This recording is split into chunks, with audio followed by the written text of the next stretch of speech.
Quote, "Whether primitive or not, mankind always stands on the brink of actions it performs itself but does not control. The whole world wants peace, and the whole world prepares for war, to take but one example. Mankind is powerless against mankind, and the gods, as ever, show it in the ways of fate. Today we call the gods factors, which comes from facere, to make. The makers stand behind the wings of the world theater. It is so in great things as in small. In the realm of consciousness, we are our own masters. We seem to be the factors themselves. But if we step through the door of the shadow, we discover with terror that we are the objects of unseen factors. To know this is decidedly unpleasant, for nothing is more disillusioning than the discovery of our own inadequacy. It can even give rise to primitive panic, because instead of being believed in, the anxiously guarded supremacy of consciousness, which is, in truth, one of the secrets of human success, is questioned in the most dangerous way." End quote. That's from Carl Jung's essay, Archetypes of the Collective Unconscious. And in that passage, Jung puts forward the central idea of his philosophy of the psyche, his most important and also his most terrifying. Here he raises the prospect of mankind as a creature who is not the maker of his own fate, a creature who is in the hands of the gods. In modern times, we've renamed these divinities, we've made them accord with a mechanistic, scientific understanding of the world. And we've presumed that on this basis we can dispense with these gods. We can regard the ego consciousness as its own self-governing, autonomous entity. Carl Jung's project is, in some sense, as simple as the project of restoring our awareness of these unseen factors, driving our thought and action, and restoring a sense of respect and awe for them. The project to restore a healthy respect for the gods, which we now call unconscious factors. And in doing this, Jung seeks to revive the religious or mythic language by which we used to speak about these things, which he believes still dwell deep within the human psyche, not as part of our consciousness, not as subjects within the power of the consciousness, but as the master behind the throne of consciousness. As straightforward as this may seem, however, such a prospect remains a daunting challenge for the modern man, because we have not found gods and goddesses in our search of the stars and of galaxies. We have not found that the atoms are moved by mystical forces. We've come to regard past mythologies as so many childish fables, which may serve as a source of historical fascination, but which elucidates nothing about the objective world or the human condition as such. The various mystical pursuits of man, whether it was the practice of astrology, in which we attempted to discover our future through the interpretation of the movement of celestial bodies, or the great work of the alchemists, those proto-scientists who believed that the laws which govern the divine are the same as the laws that govern the material world, or the many religious stories and prophecies recorded in our holy books that endeavor to tell us the origin and meaning of life through divine revelation. The modern mind looks at all of this and sees nothing but a series of outdated and unscientific assertions. These were merely culturally and geographically bound folk tales in the modern view. They reveal nothing about the real meaning of human life. That is, if we even permit that life may have a meaning, which in itself is regarded as a disagreeable presumption. We might say that we see all of these artifacts of religious thought as childish things coming from the youth and ignorance of youth of our race. And to put it in the language of the Bible, the scientific modern mind says it is high past time to put away childish things. And yet, throughout Jung's work in psychoanalysis, he steadily began to believe that these mythical figures and stories are far more than the mere playthings of a more childish mankind that could simply be put to the side upon the scientific maturity of the human race. The reason for Jung's suspicion is based on the observation that his patients would recreate the imagery of myth and religion in their dreams, or in the case of schizophrenics, in their hallucinations. Furthermore, when Jung had his patients draw or paint freely as a form of therapeutic exercise, he found they would do peculiar things. They would draw mandalas, for example, a type of circular sigil common to the imagery of Eastern spirituality, but completely unknown, Jung tells us, among his European patients at that time. They would draw upon the same kinds of allegories used by esoteric Christians such as the Rosicrucian order, but without having any knowledge that they were doing so.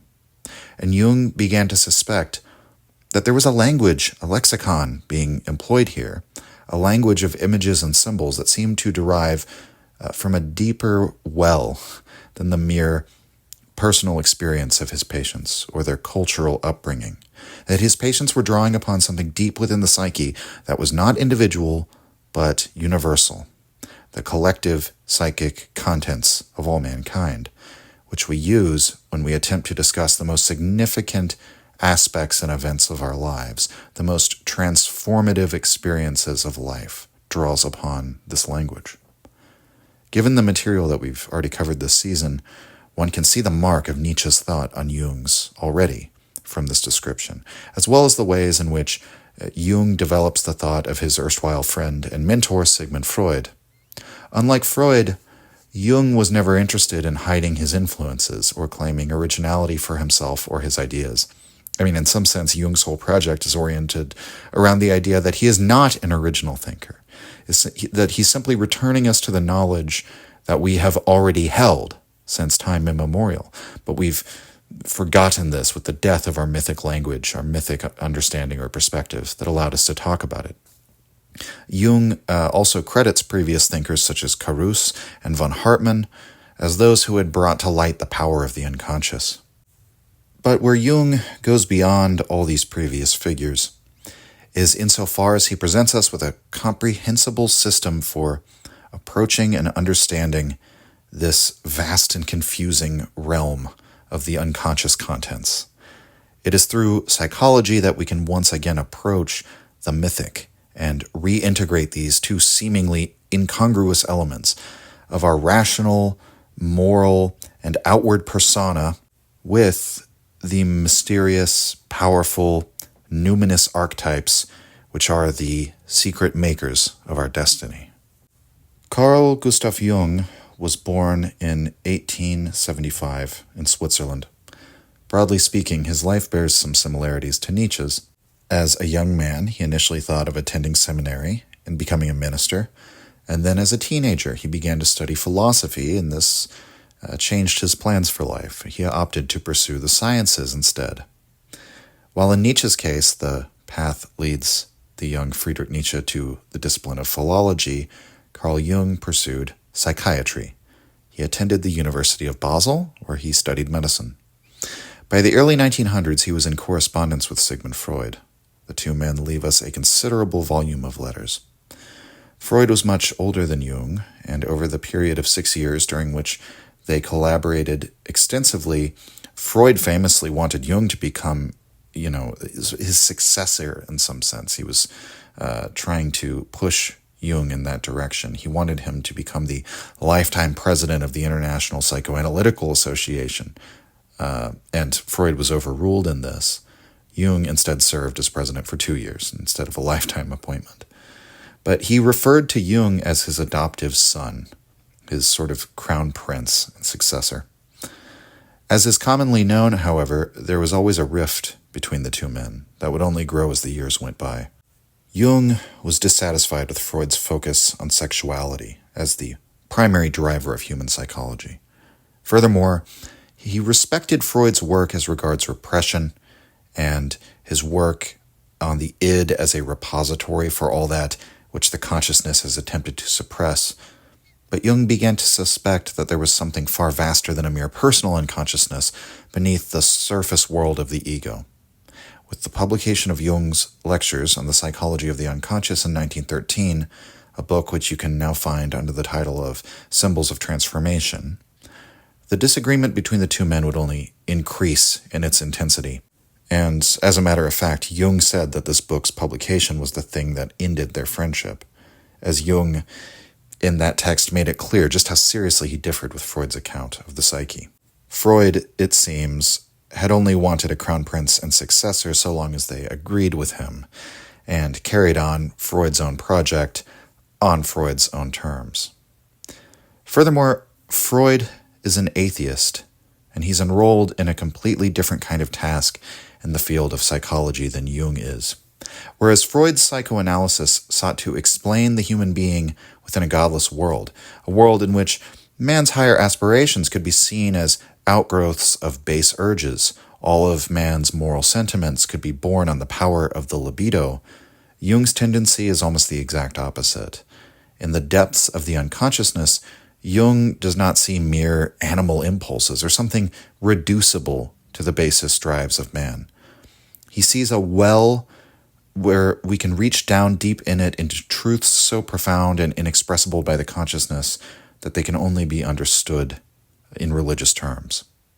Whereas Freud found in psychology the refutation of religious thinking as a curative to the pathological complexes of the modern man, Jung found the affirmation of the value of such thinking to be the very cure that the modern man was seeking. The break with Freud had professional consequences for Jung.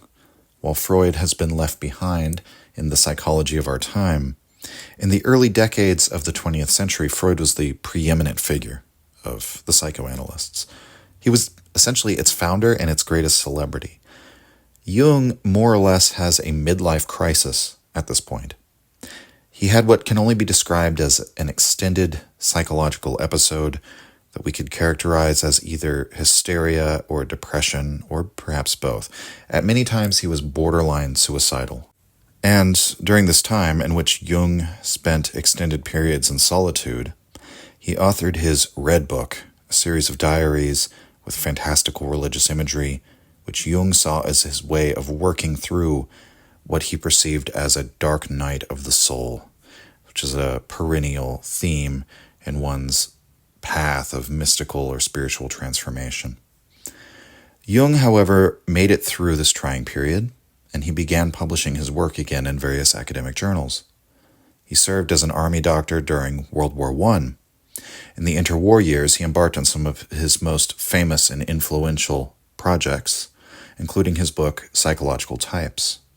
And during World War II, a fun tidbit about his life that was not known until recently, because if I recall correctly, it was classified, but Jung wrote reports that he sent to the OSS, the American intelligence branch, that would later become the CIA, advising the Americans on Hitler's mental state. He traveled the world, visiting America, Britain, Africa, India, acquainting himself with the mythic underpinnings of the various world religions. He was productive until his final year, until he passed away at the age of 85 in the year 1961. The origins of Jung's theory of archetypes dates all the way back to his first major publication on the psychology and pathology of so-called occult phenomena, published in 1902.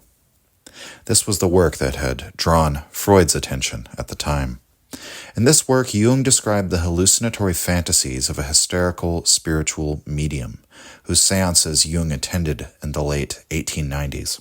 It should be noted, there was something of a craze surrounding seances and mediums during the late 1800s and the first decades of the 1900s, so this wasn't a terribly unusual social outing.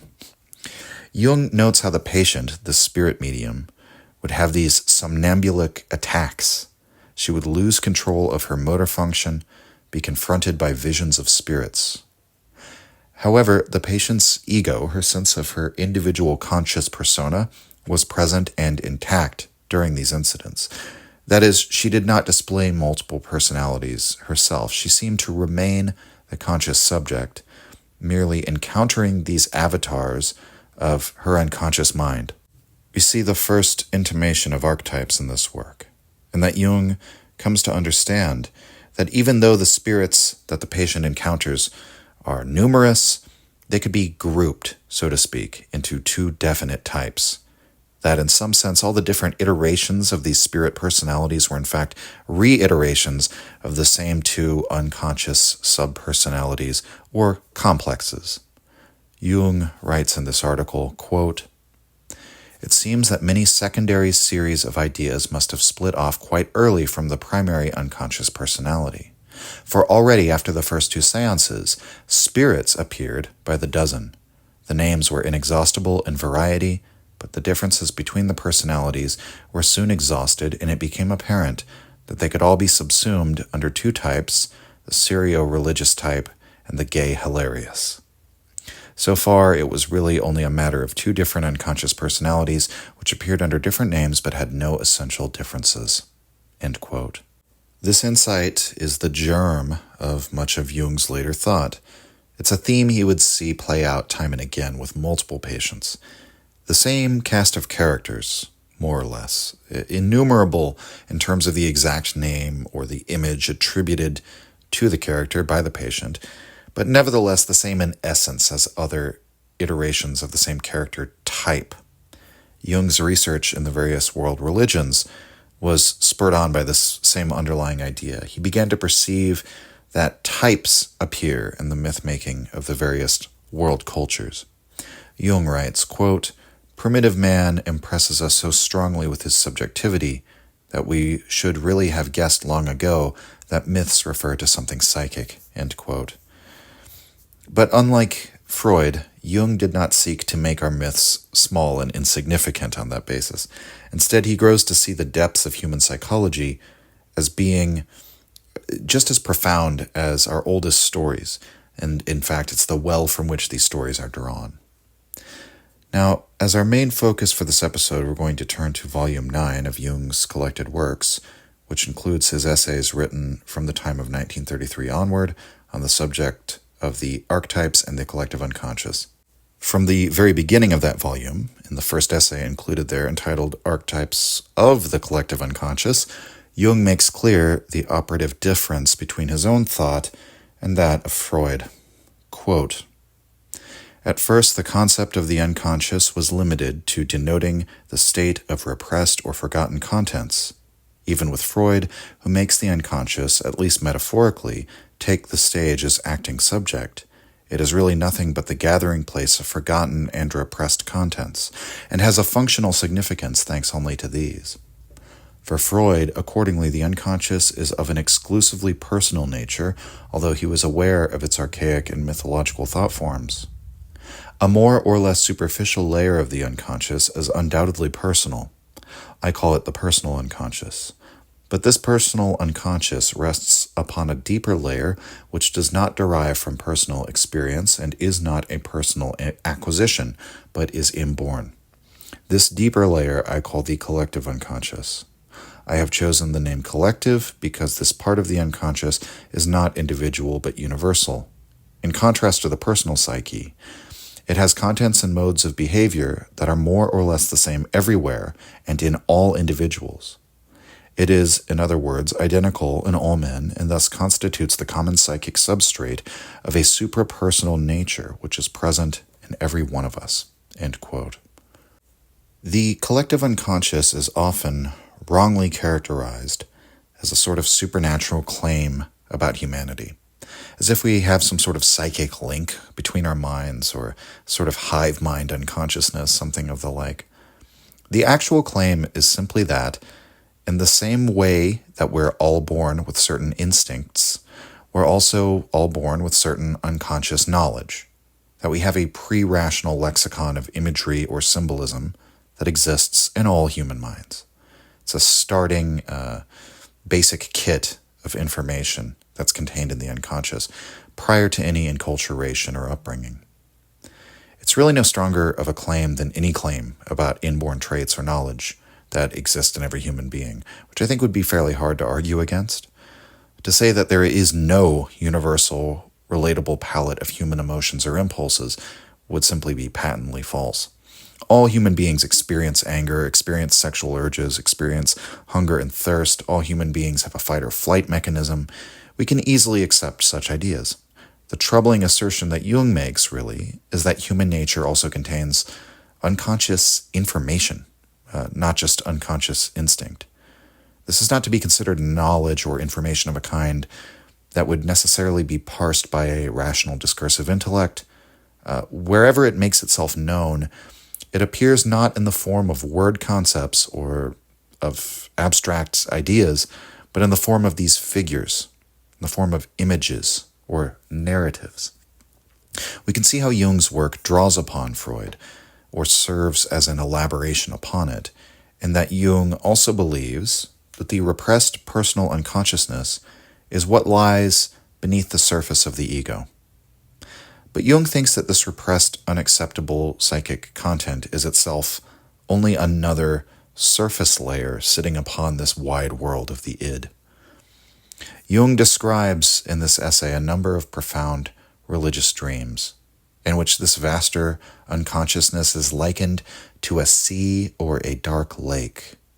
The association of the unconsciousness with water is a common symbol found in such dreams and experiences.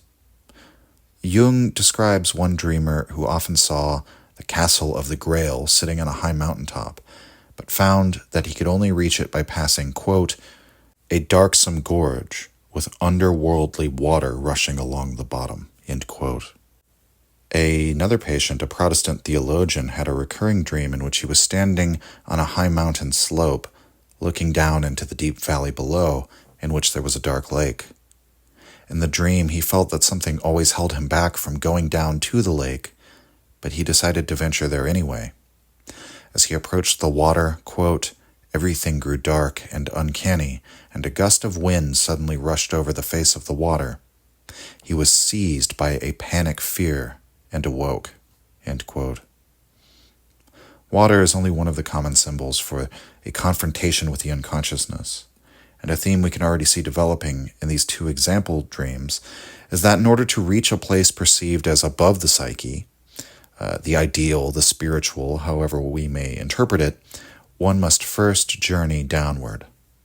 The imagery of water, of a lake or sea, seems natural for the human mind. It indicates something of which we can only see the surface, but beneath which there is an unfathomable depth. To approach the unconsciousness is always a somewhat fearful experience because the first layer of it contains those very repressed contents of the contents that were repressed by the consciousness that characterize the Freudian version of the id.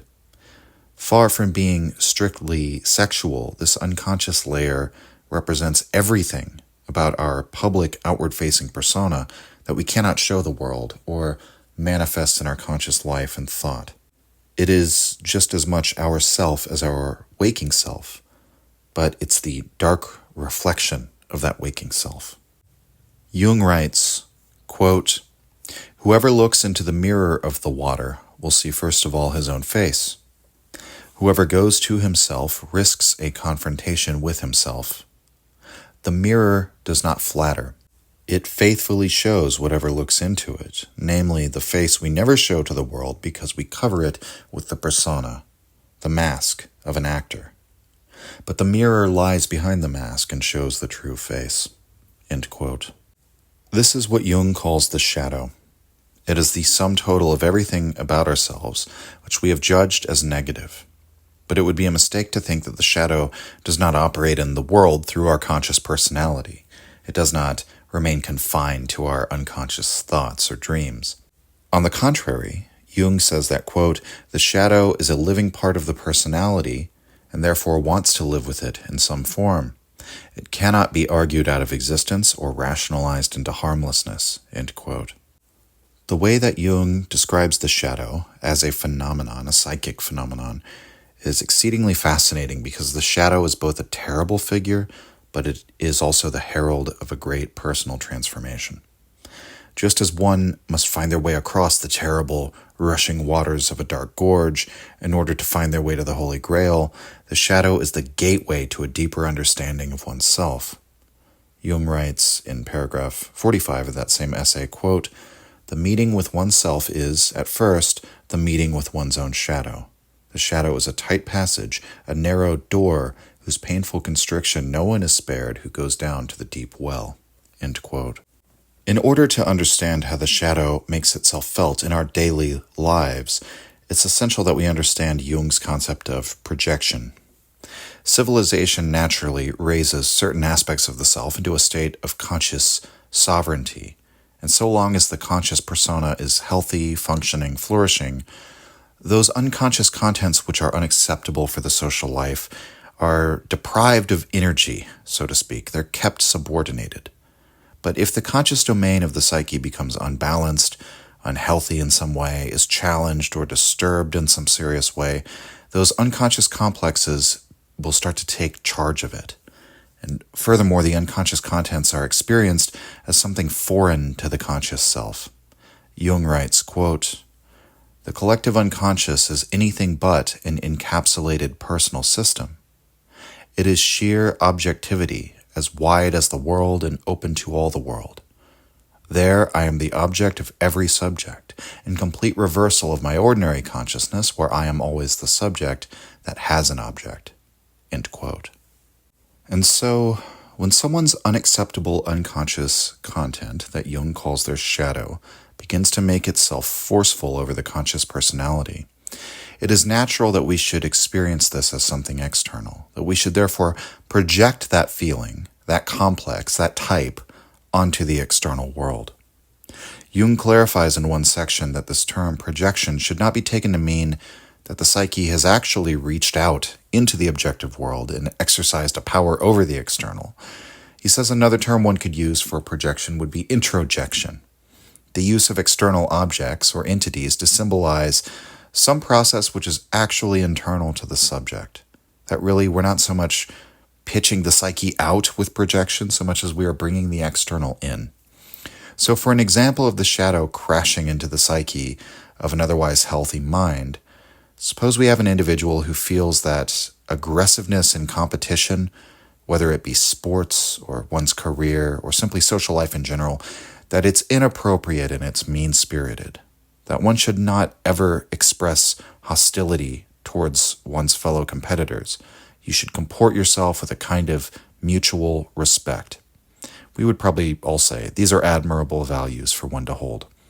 But perhaps we can imagine someone who feels this value of a desire for mutual respect and competition so strongly that he always suspects that his competitors are hostile toward him. When he loses on the football field, he assumes his opponents must be putting his team down in their own locker room after the game. When a coworker passes him and gets the promotion, he assumes that this person secretly hates him or looks down upon him. And accordingly, because all of our sportsmanship is just a false veneer in the first place, perhaps he ends up feeling that hostility towards all of his competitors around him. This fills him with a sense of guilt, but he reminds himself that it's really the fault of all of those around him who have disrespected him over the years. A Jungian might look at such a person and see that he's become possessed by his shadow to some extent. And in this process, he has experienced it as something foreign, something alien to his ego consciousness. With all of his moral pretensions, that mutual respect is the basis of all friendly competition, but he always projects his own shadow onto the behaviors of his friends and his co-workers.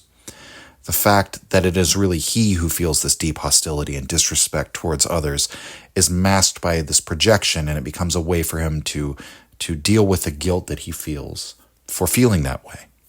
All of this would be in the patient's shadow self. Jung gives an explanation in broad, somewhat poetic terms of what the person possessed by the shadow, or by their, quote, inferior functions, is like. This is in Concerning Rebirth, paragraph 222 of Archetypes and the Collective Unconscious, quote, "The inferior function is practically identical with the dark side of the human personality.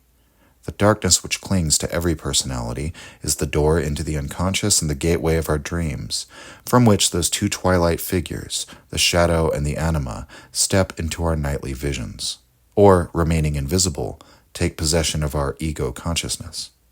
A man who is possessed by his shadow is always standing in his own light and falling into his own traps. Whenever possible, he prefers to make an unfavorable impression on others. In the long run, luck is always against him because he is living below his own level, and at best only attains what does not suit him. And if there is no doorstep for him to stumble over, he manufactures one for himself, and then fondly believes he has done something useful." End quote. Jung mentions the anima there, which we will address in a little bit, but the main thing to remember about the shadow, it's the unacceptable side of ourselves, which nevertheless exists and sometimes motivates our actions, and that we therefore project onto the external in order to deal with the cognitive dissonance that brings. We would sooner see the contents of our own shadow in our friends, in our neighbors, in our interlocutors than in ourselves. And such a person who is possessed by their shadow will consequently bring forth the very aspect of himself that he despises and then experience it as something alien. We will get in our own way and then perceive that obstacle as the other. In dreams, the shadow can appear as numerous images, sometimes as a hostile animal or a predator, sometimes as a primitive human being. The shadow appears throughout the mythology of mankind as an adversary or as a darkened version of the heroic figure. Because the origin of these unacceptable drives or impulses is within our animal nature, the association of the shadow with less conscious animals or more instinctive forms of life seems somewhat obvious. But in many cultures, Jung argues, the shadow appears in the mythology as a trickster figure. Such a figure is something of a riddle, because the trickster entities of many religions and superstitious traditions is a sort of mixed and paradoxical character. Jung says that there is something of the trickster in the image of the shaman and the medicine man, the wild figure who lives at the boundaries of society but has a connection with the world of spirits. The poltergeist is another such example within popular folklore, in this case of a trickster spirit. Jung also brings up the contradictoriness of the trickster in European folklore in the form of the devil, regarded as the ape of God, who is sometimes portrayed in the legends as a simpleton who's easily fooled or cheated by ordinary human beings. There are also the figures out of folk tales such as Tom Thumb or Stupid Hans. In one of Grimm's fairy tales, the spirit Mercurius, who takes his name from the Greek god Mercury, is outwitted by a simple peasant. Jung argues in his essay Psychology of the Trickster Figure that, quote, if the myth were nothing but an historical remnant, one would have to ask why it has not long since vanished into the great rubbish heap of the past. End quote. Instead, the trickster still fascinates us, whether it's Mephisto in Goethe's Faust, Loki in the Norse myths, or, for that matter, Loki in the latest Marvel production, or in the horror stories of poltergeists and other such mischievous spirits. Jung references the strange European tradition of celebrating the trickster. Jung believes that these fests and carnivals were in some sense rooted in the Roman holiday of Saturnalia, in which societal roles were reversed, slaves ordered around their masters, and so on. In medieval Europe, the New Year was celebrated with singing and dancing, called the Fool's Feast. In the year 1198, apparently the festivities got so out of hand that Pope Innocent III railed against the, quote, jests and madness that make the clergy a mockery, end quote, and the, quote, shameless frenzy of their play acting, end quote. And even 200 years later, a letter to the theological faculty of Paris complained that even the clergy was getting involved with these fool's feasts and that they were farcically electing a fool's pope during these festivities. There was also the Festum Asinorum, the Ass Festival or Donkey Festival. As Jung mentions, this is referenced by Nietzsche himself in Thus Spoke Zarathustra, the chapter named The Ass Festival. And in Jung's estimation, that chapter of Zarathustra is, quote, a deliberately blasphemous parody of the Mass, end quote. As Jung explains, we cannot source this apparently farcical celebration to Nietzsche himself. These strange ecclesiastical customs are the organic products of the Middle Ages. A procession of men marched with a donkey, decked with a golden canopy, and they marched all the way into the church, and there the priest would conclude Mass by braying 3 times, like a donkey, and the priests and archbishops then played a ball game inside the church. Jung writes, quote, in picaresque tales, in carnivals and revels, and magic rites of healing, and man's religious fears and exaltations, the phantom of the trickster haunts the mythology of all ages, sometimes in quite unmistakable form, sometimes in strangely modified guise. End quote. And a bit further in the essay, Jung continues, quote, The trickster motif does not crop up only in its mythical form, but appears just as naively and authentically in the unsuspecting modern man, whenever, in fact, he feels himself at the mercy of annoying, quote, accidents, which thwart his will and his actions with apparently malicious intent. He then speaks of, quote, hoodoos and jinxes, or of the mischievousness of the object. Here the trickster is represented by counter-tendencies in the unconscious, and in certain cases by a sort of second personality of a puerile and inferior character, not unlike the personalities who announce themselves at spiritualistic seances and cause all those ineffably childish phenomena so typical of poltergeists. I have, I think, found a suitable designation for this character component when I called it the shadow. On the civilized level, it is regarded as a personal gaffe, slip, faux pas, etc., which are then chalked up as defects of the conscious personality. We are no longer aware that in carnival customs and the like, there are remnants of a collective shadow figure which prove that the personal shadow is in part descended from a numinous collective figure. End quote. And just a few observations about that. I mean, to this very day, people reference the legend of gremlins, right? Which, was very popular apparently during Air Force pilots during World War II. If they have like random problems with a part or, something of that nature, they'd say, oh, the gremlins, right? These little malicious elves who get into the machinery and mess it up. And I still will say that phrase myself, and I know people who will use it of like, oh, damn gremlins, right? When it's just apparently a random accident, we'll attribute it to a mischievous little elf or a mischievous little fiend, or as Jung says, something of a puerile and inferior character. And, furthermore, what Jung brings up toward the end there of gaffes, slips, a faux pas, that is the Freudian slip finding its way into Jung's psychology to some extent. That the slips, the gaffes, the mistakes we make when we say the reverse of what we mean to say, or an unwanted, inappropriate word finds its way into our speech, that what's happening there is a slippage of the unacceptable contents of consciousness, or of unconsciousness that the consciousness has suppressed, i.e. the shadow. That's what the Freudian slip is. Now, the trickster as a figure, when it's treated as a collective figure in the mythology, it's paradoxical because, as Jung points out, in some respects, he's stupider than the animals. He gets himself into trouble again and again in the fairy tales and is seemingly helpless in this. Even though the shadow as trickster figure is not necessarily evil, quote, he does the most atrocious things from sheer unconsciousness and unrelatedness, end quote. And yet, the trickster, such as when he appears in the form of Mercurius, is he from whom mortal man could win the magic power of healing. The trickster, in Jung's view, is a prefiguration of the savior figure, because he leads man on his way from a placid state of ignorance about his animal nature. He gives us the red pill, to use modern language, about our animal nature, rather than, we might say, the naive notion of the supremacy of consciousness. Jung writes, quote, the trickster is a primitive cosmic being of a divine animal nature, on the one hand superior to man because of his superhuman qualities, and on the other hand inferior to him because of his unreason and his unconsciousness, end quote.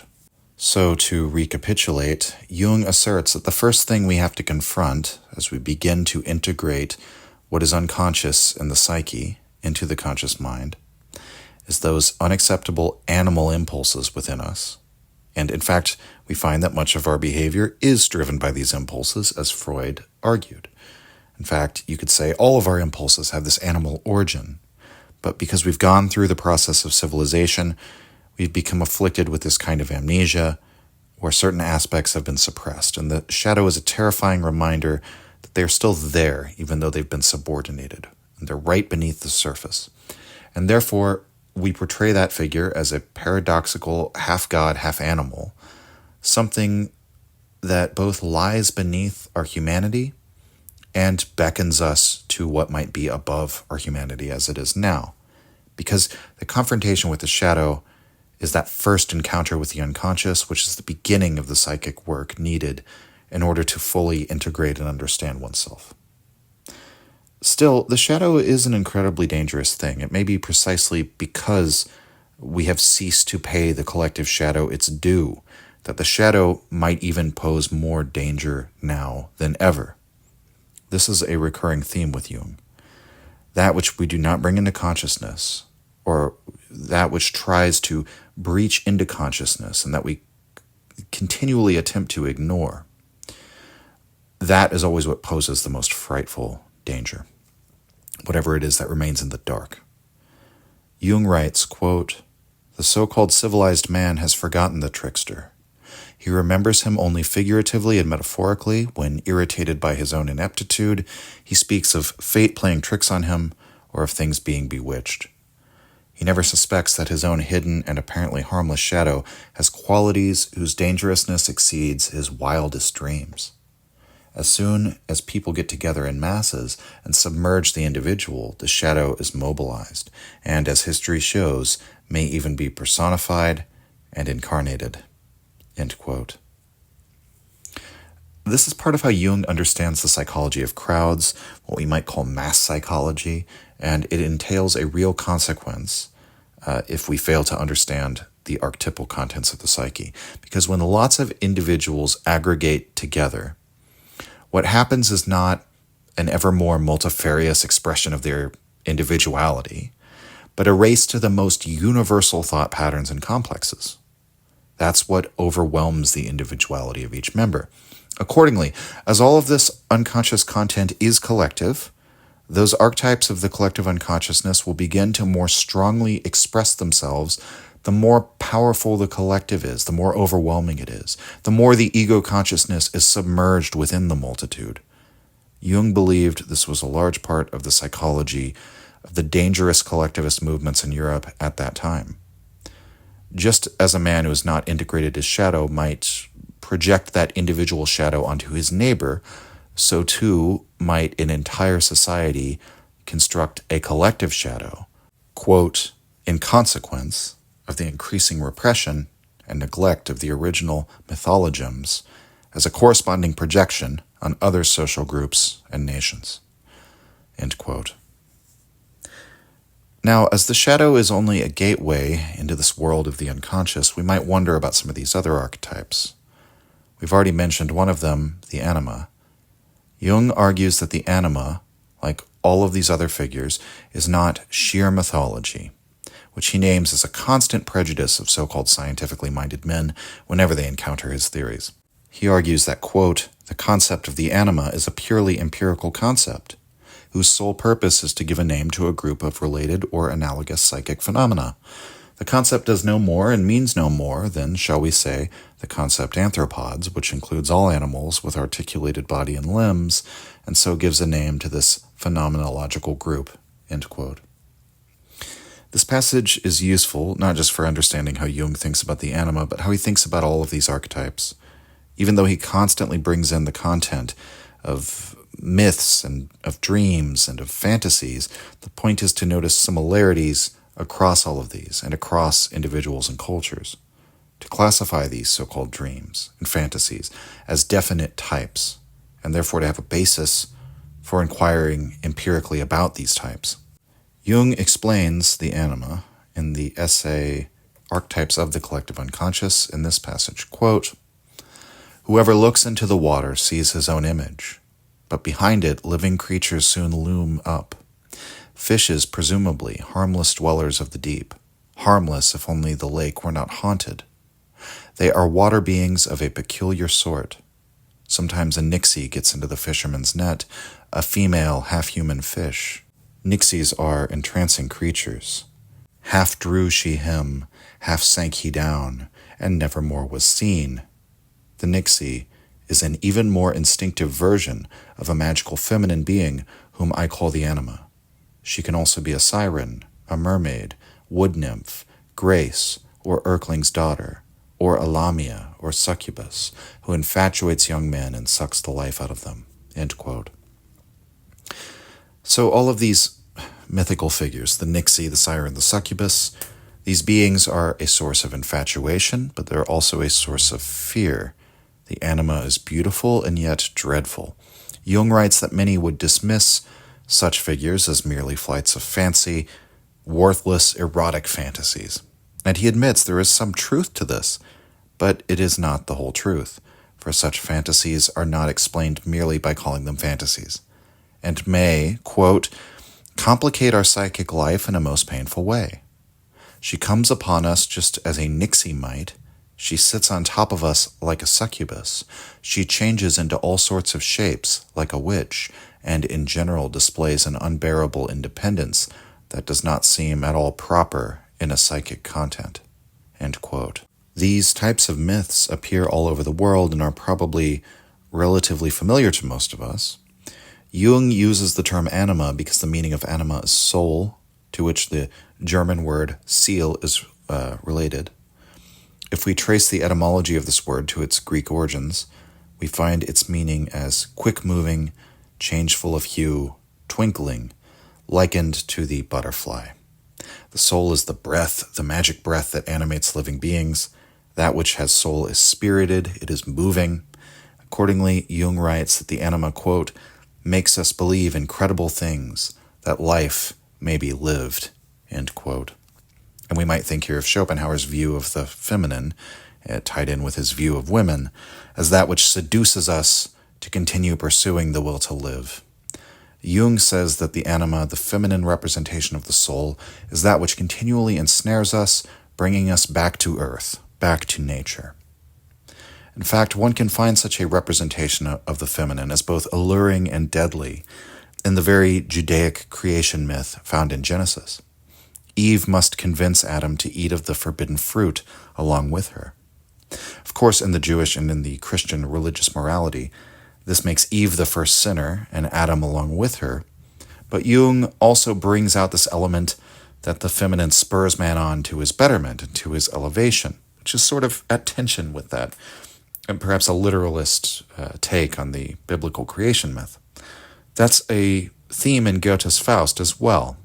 It is in fact the final couplet of the play sung by the chorus mysticus, quote, the eternal feminine lures to perfection, end quote. And that connection is not lost on Jung, who would argue that Goethe's play is just as much an expression of these unconscious contents as any of our myths or ancient rituals were. Faust is the man who is ever drawn forward with his insatiable thirst for life, never satisfied. And the thing that draws him forward, whether it is Gretchen as he sees her image in the witch's mirror, or the image of Helen of Troy conjured into the modern day, it's the feminine that represents that for which Faust is always striving but can never reach.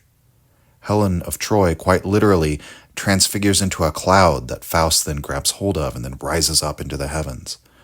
Jung quotes La Rochefoucauld, who writes accordingly, quote, were it not for the leaping and twinkling of the soul, man would rot away in his greatest passion, idleness, end quote.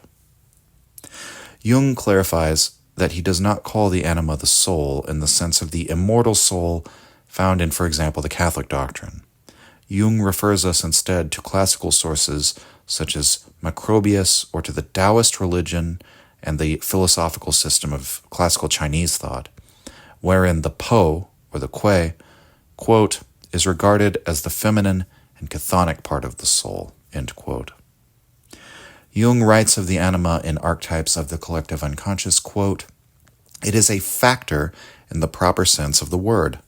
Man cannot make it. On the contrary, it is always the a priori element in his moods, reactions, impulses, or whatever else is spontaneous in psychic life. It is something that lives of itself, that makes us live. It is a life behind consciousness that cannot be completely integrated with it, but from which, on the contrary, consciousness arises. For in the last analysis, psychic life is for the greater part an unconscious life that surrounds consciousness on all sides. Although it seems as if the whole of our unconscious psychic life could be ascribed to the anima, she is yet only one archetype among many. Therefore, she is not characteristic of the unconscious in its entirety. She is only one of its aspects. This is shown by the very fact of her femininity. What is not I, not masculine, is most probably feminine, and because the not I is felt as not belonging to me, and therefore as outside me, the anima image is usually projected upon women.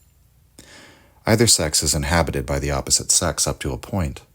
For, biologically speaking, it is simply the greater number of masculine genes that tips the scales in favor of masculinity. The smaller number of feminine genes seems to form a feminine character, which usually remains unconscious because of its subordinate position. With the archetype of the anima, we enter the realm of gods, or rather the realm that metaphysics has reserved for itself. Everything the anima touches becomes numinous, unconditional, dangerous, taboo, magical. She is the serpent in the paradise of the harmless man, with good resolutions and still better intentions. She affords the most convincing reasons for not prying into the unconscious, an occupation that would break down our moral inhibitions and unleash forces that had been better left unconscious and undisturbed." End quote. So, a few observations that many of you have probably already taken note of. For one, Jung's assessment of this first major character within the metaphysical world of the collective unconscious is that its gender is going to be the opposite of the conscious subject. So in the case of women, they would not possess an anima, but an animus. The anima for men, or animus for women, is called the soul because it's the strongest, most powerful subpersonality within the unconscious contents, the most powerful factor in determining our thoughts and actions. It's the chthonic part of the soul because it's buried beneath the surface of consciousness, but it remains soul, the thing that animates, that draws us forward, seduces us to life. It is our image of the opposite gender contained within ourselves. And usually, as with the shadow, we never consciously perceive this psychic force, and thus we project it onto the opposite sex. A man will project onto women his image of the feminine, which is something coming from deep within his own unconsciousness and representative of his own wants and fears, and then he'll experience his own image of the feminine as something outside of himself, something not me. Jung relates a number of religious visions from Christian figures, including a Cistercian monk in the 1300s and a Swiss mystic in the 1500s, in which they saw, alongside God the Father, God the Mother, or alongside the King of Heaven, the Queen of Heaven. Such visions were completely inexplicable within the religious framework of European Christianity at that time. Such feminine interpretations of the divine had long since been excised from European religious thought, and God was the Father, the Son, and the Holy Spirit, a trinity which is wholly male. I mean, maybe there's some ambiguity with the Holy Spirit, but there's not a whole lot of female energy in that metaphor. So where did such visions come from, in which a holy man in Europe is confronted with the divine as female? Again, independently of tradition, we have records of such syzygistic visions. Syzygy is the conjunction of two apparently opposite aspects, in this case the masculine and feminine, as both perceived as divine. It's only natural that these two should appear as a mother-father pair, as they often do, and this is what is signified by God the Father and God the Mother. It should be noted at this point that this is Jung's way of dealing with the insights of Freud, of incorporating what Freud had learned about the centrality of the family relationships to our psychic life, but without elevating the relationship with one's father and mother to the status of ultimate importance, as if the actual tangible father and mother in your upbringing are the determinative thing of how your psyche operates. That there is this collective unconscious contents of the image of the father, the image of the mother. In effect, the mother complex is another manifestation of the anima, another mask or face of the anima, because the anima is a numinous and alluring thing, the chthonic soul within. A young man or a young boy will naturally project the anima at first onto his mother. The natural thing, however, is for the anima image to gradually lose its grandeur over the course of growing up, and eventually, when we come to understand our parents as just being ordinary human beings, and over time the anima sinks back into the unconsciousness, although Jung argues it loses none of its tension or its productivity. Jung then discusses the psychic effects it would have on a man to project his anima archetype in light of this. This is in Concerning the Archetypes and the Anima concept, quote, "The love life of a man reveals the psychology of this archetype in the form either of boundless fascination, overvaluation, and infatuation, or of misogyny in all its gradations and variants, none of which can be explained by the real nature of the, quote, object in question, but only by a transference of the mother complex. The complex, however, was caused in the first place by the assimilation of the mother, in itself a normal and ubiquitous phenomenon, to the pre-existent feminine side of an archetypal male-female pair of opposites, and secondly by an abnormal delay in detaching from the primordial image of the mother. Actually, nobody can stand the total loss of the archetype. When that happens, it gives rise to that frightful discontent in our culture where nobody feels at home because a father and mother are always missing." End quote. And a bit further in the essay, Jung writes, quote, "The anima is a factor of utmost importance in the psychology of a man wherever the emotions and affects are at work. She intensifies, exaggerates, falsifies, and mythologizes all emotional relations with his work and with other people of both sexes. The resultant fantasies and entanglements are all her doing. When the anima is strongly constellated, she softens the man's character and makes him touchy, irritable, moody, jealous, vain, and unadjusted." End quote. So you may have also noted thus far, Jung says that completely integrating one's anima is an impossible task. The well of the soul is very deep. No matter how fully you try to bring it into consciousness, some of it always recedes back into the depths of the mind. And so it should be, right? Because to become fully identified with this subordinate unconscious personality would not be a good idea. It would be the destruction of your actual conscious personality. But it's also not a good idea to completely banish these archetypes from our cultural or spiritual lexicon, to attempt to excise them or to smother them entirely in unconsciousness. And Jung does say that for young men, those who are 35 and younger, the most important thing in his view is for a man to be a man, and that they can live with even the almost total destruction of the anima. It may be different, he admits, with artists and other such types who might need the anima for their work, but it's primarily as a man begins to get older that the loss of the anima becomes particularly dangerous. Quote, "After the middle of life, permanent loss of the anima means a diminution of vitality, of flexibility, and of human kindness. The result, as a rule, is premature rigidity, crustiness, stereotypy, fanatical one-sidedness, obstinacy, pedantry, or else resignation, weariness, sloppiness, irresponsibility." End quote. What one realizes over the course of studying archetypes is that Jung truly thinks that these are independent subpersonalities. They have their own life and character. One has to reconcile with them to some extent, which means recognizing their existence and the role they play in your psychic life. But to become completely identified with an archetype would be just as catastrophic as trying to go to war with it. As you may have gleaned, neither of the types we've considered so far, the shadow or the anima, can be considered as wholly positive or wholly negative. As terrifying as the shadow is, as the trickster, he's a sort of gateway to the ideal self, to the savior or the redeemer.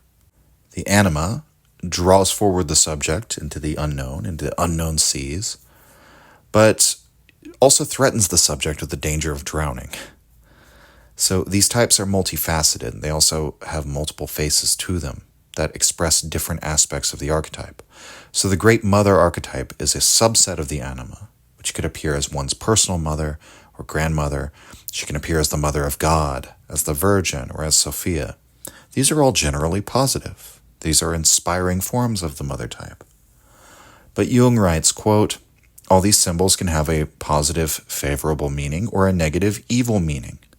An ambivalent aspect is seen in the goddesses of fate, Moira, Gracie, Norns. Evil symbols are the witch, the dragon, or any devouring or entwining animal, such as a large fish or serpent, the grave, sarcophagus, deep water, deep, nightmares and bogies, impusa, Lilith, etc. The relationship that one will have with such archetypes will reflect their psychological realities and the realities of their own lives. And oftentimes the appearance of such a symbol is an unconscious hint as to some imbalance or pathology. Like if one is having repeated visitations of Mahakali in their dreams, constantly experiencing the Great Mother as something terrible and all-devouring, it may be an indication of anima inflation in the person's psychology. The subpersonality of the anima becoming all-conquering and unchallenged and beginning to dominate and to push the conscious subject's behavior in ways that might not even be perceptible to him. We'll consider a few other important archetypes that Jung identifies. Jung writes, quote, "The archetype of the child god is extremely widespread and intimately bound up with all the other mythological aspects of the child motif," end quote. Of course, in European Christianity, we have the symbolism of the Christ child, to which we return every Christmas. It's a celebration of God's birth on earth where we see God as the child. Jung also, however, brings in a discussion of folklore, of dwarves and elves and little people who inhabit the deep places and the mine shafts. And on the other hand, the child appears as a recurring theme in mystical experience. Meister Eckhart's vision of the naked boy. It appears in English ghost stories, the apparition of the radiant boy. Jung writes in Psychology of the Child archetype, quote, "The child motif not infrequently occurs in the field of psychopathology. The, quote, imaginary child is common among women with mental disorders and is usually interpreted in a Christian sense. Homunculi also appear, as in the famous Schreber case, where they come in swarms and plague the sufferer. But the clearest and most significant manifestation of the child motif in the therapy of neuroses is in the maturation process of personality, induced by the analysis of the unconscious, which I have termed the process of individuation. Here we are confronted with pre-conscious processes, which in the form of more or less well-formed fantasies gradually pass over into the conscious mind, or become conscious as dreams, or lastly, are made conscious through the method of active imagination. This material is rich in archetypal motifs, among them frequently that of the child. Often the child is formed after the Christian model. More often, though, it develops from earlier, altogether non-Christian levels. That is to say, out of chthonic animals, such as crocodiles, dragons, serpents, or monkeys. Sometimes the child appears in the cup of a flower, or out of a golden egg, or as the center of a mandala. In dreams it often appears as the dreamer's son or daughter, or as a boy, youth, or young girl. Occasionally it seems to be of exotic origin, Indian or Chinese, with a dusky skin, or appearing more cosmically, surrounded by stars, or with a starry coronet, or as the king's son, or the witch's child with demonic attributes. Seen as a special instance of the treasure hard to attain motif, the child motif is extremely variable and assumes all manner of shapes, such as the jewel, the pearl, the flower, the chalice, the golden egg, the quaternity, the golden ball, and so on. It can be interchanged with these and similar images almost without limit." End quote. So what are we to make of a passage like this? I mean, on the one hand, Jung seems to include so many images of the child archetype that its very coherence might seem to be hard to grasp. On the other hand, what Jung is doing here is pointing to, in his view, an irrational and arbitrary series of associations that the psyche has made between seemingly unrelated objects or symbols. That this is really what we might call poetic license. It's one of the main things that seems to differentiate our thought as human beings. We have the capability to make poetic leaps. But, what this involves is associating two different phenomena by way of metaphor. And the unconscious is similarly artistic in this way. It makes these metaphorical associations. As the child archetype is the treasure hard to attain, the child could appear as a radiant jewel or as a radiant infant. Jung believes that the child archetype appears when one has in some way sundered themselves from their own character. And what he means by this is that we can occasionally act in ways that accord more with an arbitrary persona that we have adopted than in line with our actual values, the way that we feel we should act, deep in our gut, in our intuition. The demands of the social life lead us to adopt such arbitrary personas, a mask that one puts on due to the requirements of his job or his social relationships or his church or his marriage and family life, whatever it might be. And we might be forced to make ourselves appear as something that we're not, insofar as our inner feelings might be completely at odds with our outward persona. And if we then act according to the needs or desires of this artificial character that we've created, we may then encounter the child archetype. Jung says that one sees the child, for example, in dreams, when he becomes, quote, unchildlike and artificial, end quote, and when he, quote, has lost his roots, end quote. The thing hard to attain, then, somewhat conjures the imagery of one's childhood, but Jung argues this is not purely a yearning for some romantic version of one's youth or one's childhood days. Jung says that, quote, the child motif represents not only something that existed in the distant past, but also something that exists now. That is to say, it is not just a vestige, but a system functioning in the present, whose purpose is to compensate or correct in a meaningful manner the inevitable one-sidedness and extravagances of the conscious mind. End quote. This is why the child motif occurs when patients are undergoing what Jung calls individuation. They come to realize the ways in which artificial personas have compromised their values. The child is a symbol of one's creativity, of the innocent self-absorption in one's setting, a presentness of thought and attitude. The child motif therefore suggests to us that yes, we have lived in this manner in the past, and that there is a possibility to return there in the future, to get over the one-sidedness, as Jung calls it, often of being pulled in one direction or another by some particularly tyrannical subcomplex or drive. The child therefore represents not the past, but the future.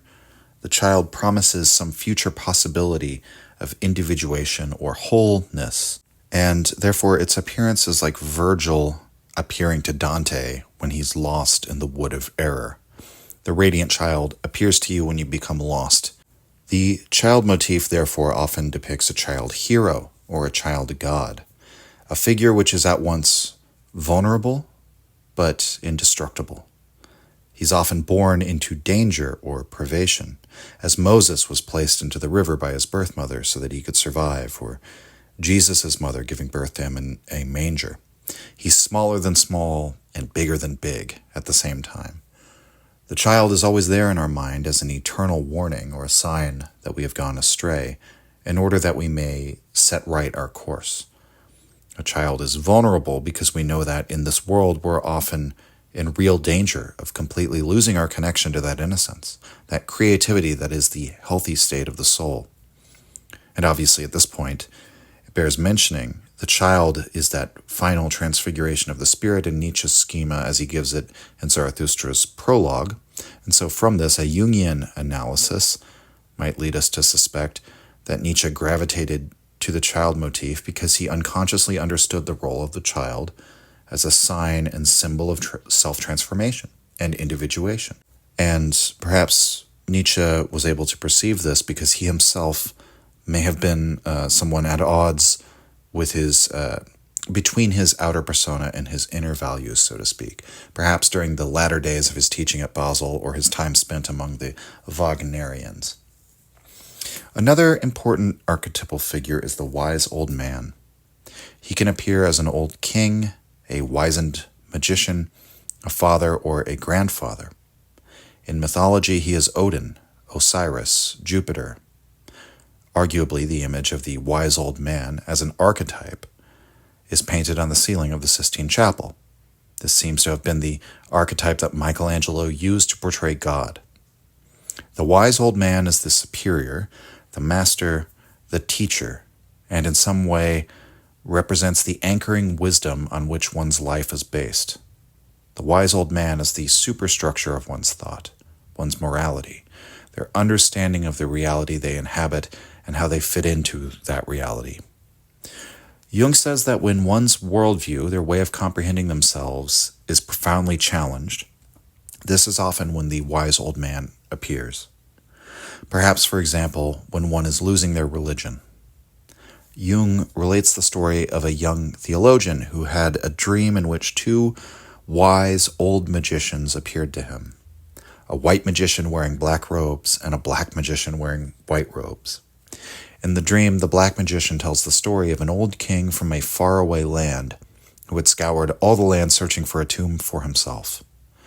In his land were many great old tombs, and he wished to find the best. But when they found one in which a virgin had been buried, they exhumed her bones. The bones didn't stay dead, but got up, formed into a black horse, which then galloped across the desert. The magician followed the horse until he found grassland, and the horse grazing there. He'd now found the keys to paradise, and did not know what to do with them. This is perhaps the most Jungian dream I've ever heard, so kudos to Jung for managing to get this one from someone he says he did not even know personally. I mean, it's just incredible. But in any case, this theologian was going through something in his life at the time which was of monumental importance, a shift or a transformation that could have life-altering consequences. That is, Jung says, quote, he was in great straits because of his religious beliefs, end quote. Which is a bit vague, but if we read between the lines, we can infer that in some ways the theologian's beliefs probably drifted from those which were acceptable, maybe according to the dogma of the seminary. Perhaps he was losing his faith altogether. We don't really know. In any case, he was confronted with the strong drive to leave behind the current mental structure of his worldview, to lay to rest the old king, so to speak, and thus to strike out across the desert. And what is it that strikes out across the desert? Well, it's the black horse, which is formed from the bones of the virgin buried in the tomb in the old country. So the anima, the soul, we might say, has become dead, dry, dusty bones within the reign of an old kingdom. And once the king decided to lay himself to rest, so to speak, the soul jumps up. It runs out into the unknown until it finds a new green pasture. And by following it, following the drive of the soul, the black magician finds the keys to paradise, the treasure hard to obtain, the holy grail, the return to the walled garden. Jung writes, quote, the two magicians are, indeed, two aspects of the wise old man, the superior master and teacher, the archetype of the spirit who symbolizes the pre-existent meaning hidden in the chaos of life. He is the father of the soul, and yet the soul, in some miraculous manner, is also his virgin mother, for which reason he was called by the alchemists the first son of the mother. The black magician and the black horse correspond to the descent into darkness in the dreams mentioned earlier. What an inappropriately hard lesson for a young student of theology. Fortunately, he was not in the least sense aware that the father of all prophets had spoken to him in the dream and placed a great secret almost within his grasp. One marvels at the inappropriateness of such occurrences. End quote. There is another famous idea of the archetype of the wise man that can be found in the literature, and we're all familiar with it here. Zarathustra himself. Jung writes that Zarathustra is Nietzsche's psychic image of, quote, the enlightener, the master and teacher, a psychopomp whose personification even Nietzsche, that breaker of tablets, could not escape, end quote. Jung continues in the same passage, and I'm reading here in an abridged form, quote, for him God was dead, but the driving demon of wisdom became, as it were, his bodily double. Zarathustra is more for Nietzsche than a poetic figure. He is an involuntary confession, a testament, end quote. Jung argues that in the nihilistic darkness that Nietzsche, in the wake of abandoning God and abandoning Christianity, he created a void that required a figure that would speak in the hieratic language of Zarathustra. He chooses as the image of this figure one of the founders of the world religions, a prophet of ancient times, a man who divided good and evil. Zarathustra proclaims the relativity and relatedness of good and evil. In Nietzsche's version of events, this is Zarathustra as the first man to make the distinction, also being the first to realize his mistake. But we might also notice in the dream of the theologian that Jung described, we see the symbolism of the relativity of good and evil there too, in the figures of the white and black magicians, both of whom are wise men, both of whom have mismatched names. Jung argues that this perceived interdependence of good and evil, far from being an invention of Nietzsche's mind, is one of the oldest bits of wisdom in human religiosity. Jung cites a saying from India that the man who loves God will take 7 lifetimes to reach perfection, while the man who hates him will take only 3 lifetimes. And this is because the man who hates God will think of him more often. Jung also suggests that this relativity, this freedom from opposition due to a perception of their functional equivalence, is also found in Taoist philosophy. For that, one might look to the Zhuangzi or to the Tao Te Ching. While this may offend mainline Christian sensibilities, there are even strains of Christian thought in which God's allowance of evil in the world is seen as a good thing, because it allows for the overcoming of sin. Or in Hebrew, the Yetzer Hara, the evil inclination, the inclination of man to sin, which is considered to be in itself valuable. It was placed there by God for a good reason, because in the overcoming of sin we glorify God. Zarathustra then speaks some of that same wisdom of the ultimate relativity of good and evil, the dependence of one upon the other, and he stands as a wise religious teacher in a world darkened by the death of God. He's Nietzsche's creation of a mystical wise man out of a deep need, the deeply felt absence of this anchoring structure for our thought. And so Zarathustra becomes yet another figure who teaches us the pre-existent meaning behind the chaos of life, which is the meaning of the wise old man. That figure of the wise man as teacher, Jung says, is one of the type's definite aspects, appearing in mythology as Hermes Trismegistus, Thoth, Orpheus. Quote, "If the name Lucifer were not prejudicial, it would be a very suitable one for this archetype. But I have been content to call it the archetype of the wise old man, or of meaning. Like all archetypes, it has a positive and a negative aspect." End quote. Every one of these archetypes we've discussed so far has so many variations in which it can appear, and there's just so much more that could be said about each of these archetypes than could be said in a single episode. And Jung wishes to stress that what he is imparting to us in his work is more than anything a language, a lexicon, a kind of rough guide, a guide to the perplexed for those who wish to embark on that project of individuation, moving from a state of inner turmoil to a state of health. Jung's understanding of the psyche is not, by any means, to be taken as a dogmatic set of inflexible truths that we should refer to in lieu of experience. Furthermore, he stresses that when it comes to dealing with these archetypes, these subcomplexes of the mind, there is nothing that he can give us that will serve as an easy set of do-it-yourself instructions that will work in all cases. The concrete situation of the person is what matters. Everyone has their own unique battle to fight. Jung writes, quote, "It is not sufficient just to know about these concepts and to reflect on them, nor can we ever experience their content by feeling our way into them, or by appropriating other people's feelings. It is no use at all to learn a list of archetypes by heart. Archetypes are complexes of experience that come upon us like fate, and their effects are felt in our most personal life.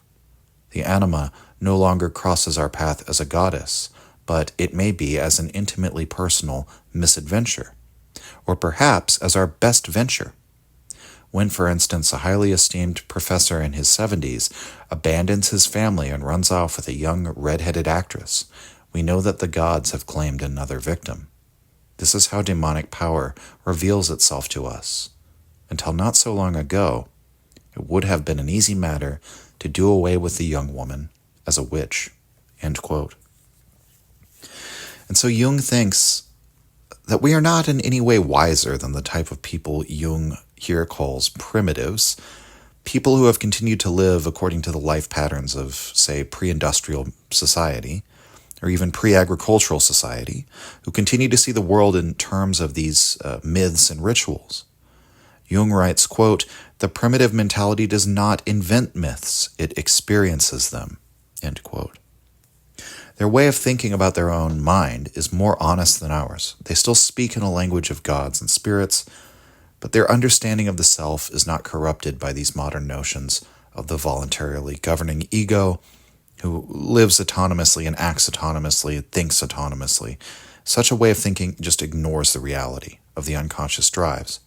And so Jung writes, and this is in Psychology of the Child Archetype, this is paragraph 260 of the Collected Works, Volume 9, quote, "In the individual, the archetypes appear as involuntary manifestations of unconscious processes whose existence and meaning can only be inferred, whereas the myth deals with traditional forms of incalculable age. They hark back to a prehistoric world, whose spiritual preconceptions and general conditions we can still observe today in existing primitives. Myths, on this level, are as a rule tribal history, handed down from generation to generation by word of mouth. Primitive mentality differs from the civilized chiefly in that the conscious mind is far less developed in scope and intensity. Functions such as thinking, willing, etc. are not yet differentiated. They are preconscious, and in the case of thinking, for instance, this shows itself in the circumstance that the primitive does not think consciously, but that thoughts appear.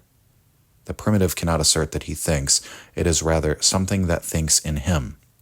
The spontaneity of the act of thinking does not lie causally in his conscious mind, but in his unconscious." End quote. This is, in effect, the Nietzschean picture of thought as well, as he discusses in Beyond Good and Evil, that the true vital germ of thought, even philosophical thought, is a drive, some sort of unconscious motivation, which may be moral or immoral, that the constitutive element of thought is not truth, or the will to seek the truth, but that it's the will to truth of a drive. Jung's further elaboration on this notion of Nietzsche's is simply that he dares to identify the different types of certain definite complexes of thought. We might call them complexes of feelings or of sentiments or of impulses, but all such complexes have their own form of reasoning as well. To return to that first essay we discussed, Archetypes of the Collective Unconscious, Jung makes it clear that this way of thinking, understood by the primitive mythologically, is how Jung would describe our thought, albeit with the modern language of psychoanalysis. Quote, "There is no single important idea or view that does not possess historical antecedents. Ultimately, they are founded on primordial archetypal forms whose concreteness dates from a time when consciousness did not think, but only perceived. Thoughts were objects of inner perception, not thought at all, but sensed as external phenomena, seen or heard, so to speak.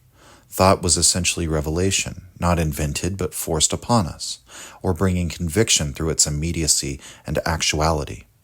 Thinking of this kind precedes the primitive ego consciousness, and the latter is more its object than its subject.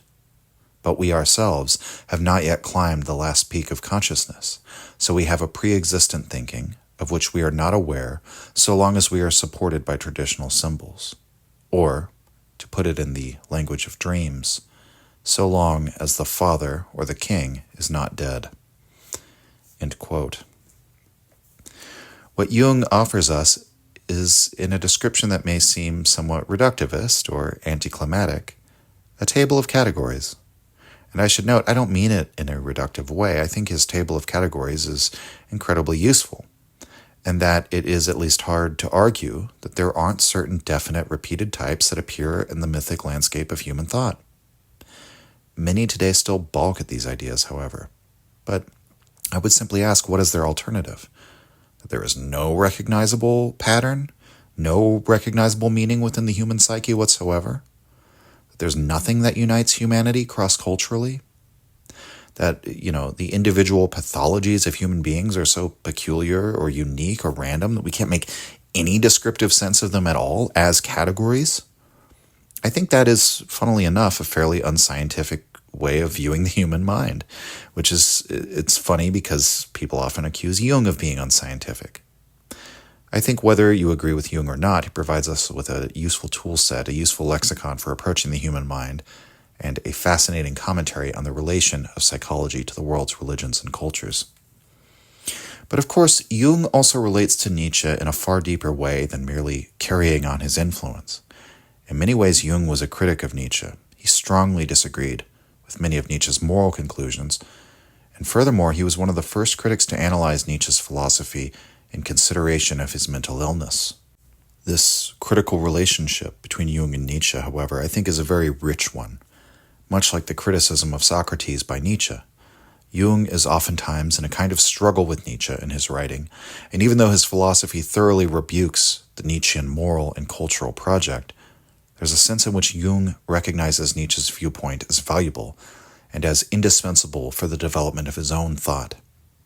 It's in response to Nietzsche that some of Jung's most profound ideas are created. We're going to talk about that next time when we invite Nietzsche to come in, take a seat, lie down, whatever makes you more comfortable, Herr Nietzsche, because you're about to be psychoanalyzed. Join me then for Nietzsche on Jung's couch, Jung's psychoanalytic critique of Nietzsche and his ideas. Signing off.